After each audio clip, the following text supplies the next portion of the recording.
Despite a widely held belief that the UK economy is already in recession, we've seen some month-on-month GDP, which shows growth of 0.5%. Let's take a look at the figures as they stand at the release today.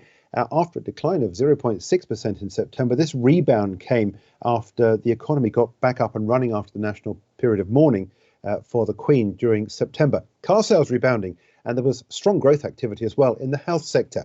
However, the UK manufacturing sector shrank about 4% this year, according to the data out today, and is forecast to fall by a further 3.2% in 2023. Let's take a look at what's happening with sterling. This is sterling against the US dollar.